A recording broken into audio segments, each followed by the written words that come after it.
war in the... Well, we'll see what happens. We're going to have some meetings, and we'll see what happens. How are you? Mr. President, you said the jobs report today were rigged. Oh, yeah, I think so.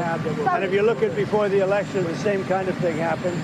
And I think you'll see some very interesting information come out. But we got ready. You have to have honest reports. And when you look at those numbers, or when you look at just before the election, and then after the election, they corrected it by 800,000 or 900,000 jobs. Yeah, I would say so.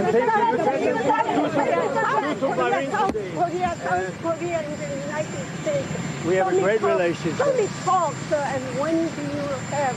Yeah, we have a great relationship with South Korea. You said, are you ready? Are you open to negotiate with Brazil? The Brazilian President Lula said he would like to call you. He requests a conversation. Would you talk to him now? He can talk to me anytime he wants.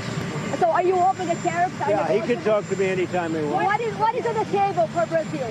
Well, we'll see what happens, but I love the people of Brazil. What evidence do you have? Mr. President, why you said the I love the people of Brazil. So why do two Marines tariffs? They don't go seem to to Russia? be related to trade. Because the people running Brazil did the wrong thing. What evidence do you have? That was rigged. It took 7 years from the time that you learned that people were being stolen from Mar-a-Lago to the time that you picked that you took on Jeffrey Epstein. Yeah, I don't understand your question. Where are the submarines being deployed? The nuclear submarines? Say it? Where are being deployed the nuclear submarines? Oh, yeah, well, we had to do that. We just have to be careful. And a threat was made, and we didn't think it was appropriate, so I have to be very careful. So I do that on the basis of safety for our people. A threat was made by a former president of Russia, and we're going to protect our people. Will Hillary Clinton finally be investigated for election fraud? I hope so. I hope so. I don't know whether or not that'll happen, but I hope so. Mr. President, why did you fire the head of the Bureau of Labor Statistics? Because I think her numbers were wrong.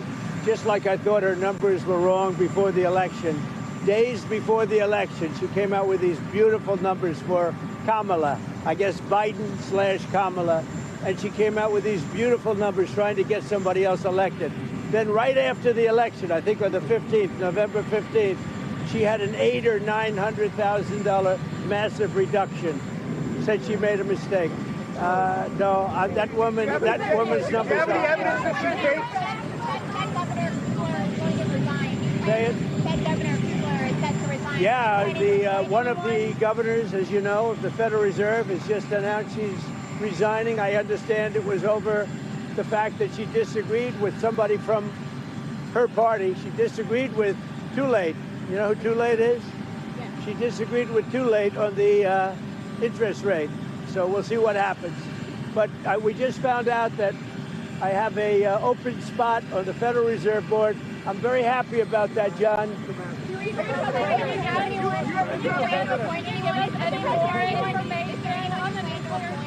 And what did Medvedev say to you that made you really mad? Well, you just have to read what he said. He was talking about nuclear. When you talk about nuclear, we have to be prepared, and we're totally prepared. Mr. President, on the monthly jobs report, going forward, why should anyone trust the numbers?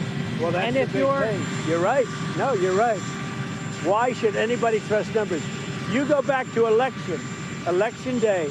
Look what happened 2 or 3 days before with massive, wonderful job numbers, trying to get him elected or her elected, trying to get whoever the hell was running.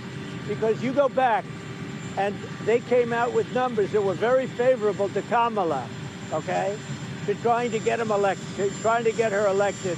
And then on the 15th of November or thereabouts, they had an 800,000 or 900,000 overstatement reduction right after the election.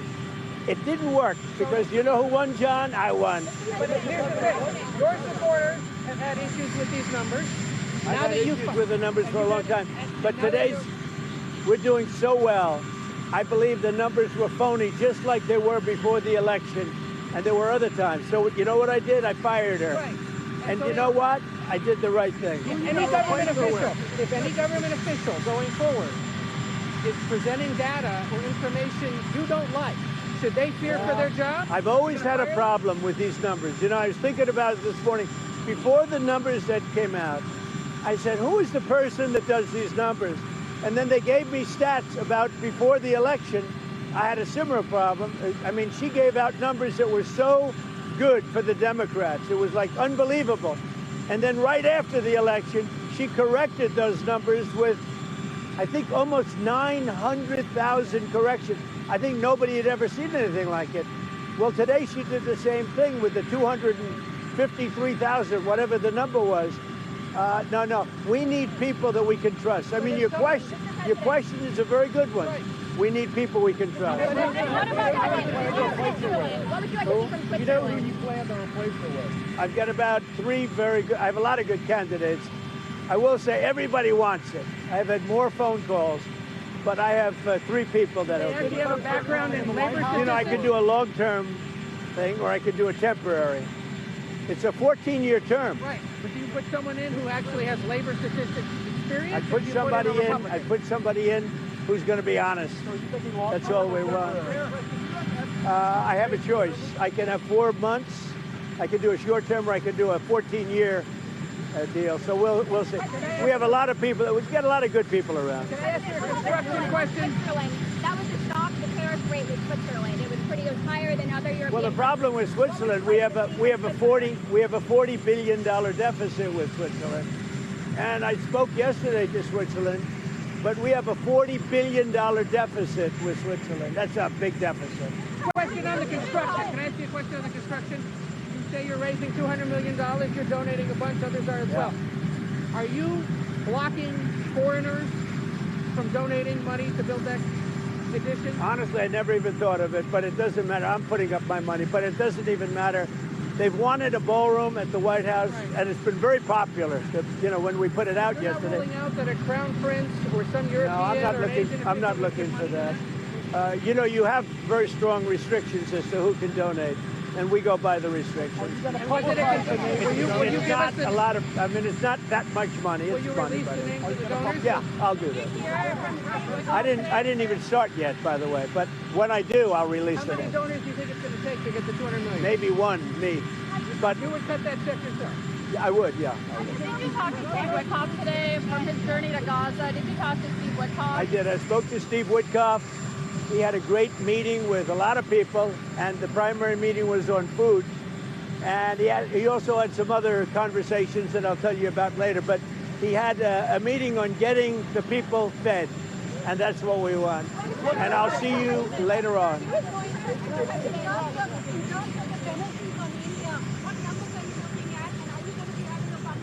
Well, I understand India no longer is going to be buying.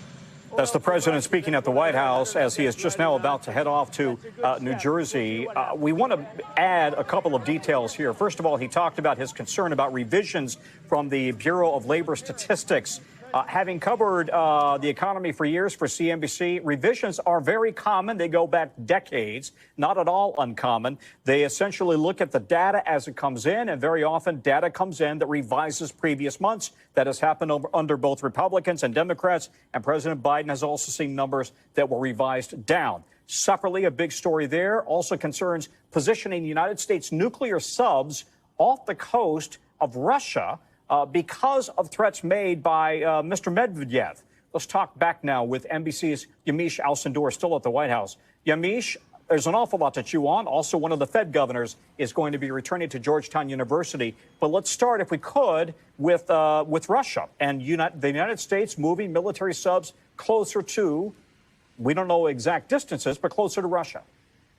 Yeah, the president was very clear in the fact that he felt like these threats that were coming from the former president of Russia, who is now on the Security Council for Russia, that they were real enough that he needed to move these submarines into strategic locations to make sure that Americans were safe. And it's interesting, the president said, when you talk about nuclear, we have to be prepared. He also said the threat was made and we're going to protect our people. So the president taking this very seriously. And it's really interesting because, of course, we know the president at one point was really talking glowingly about the current president of Russia, Vladimir Putin, but he has really come out and become more critical of Vladimir Putin as the war between Russia and Ukraine has gone on and on and on. And now he's really been having this war of words with the former president of Russia. And at one point, the president essentially saying that they're making threats against the United States, and certainly he has to respond to them, because sometimes, obviously, people would ask, can't he just ignore these threats, these posts that are made online? And the president saying, no, when it comes to nuclear weapons, we have to really be in a good position. So it's striking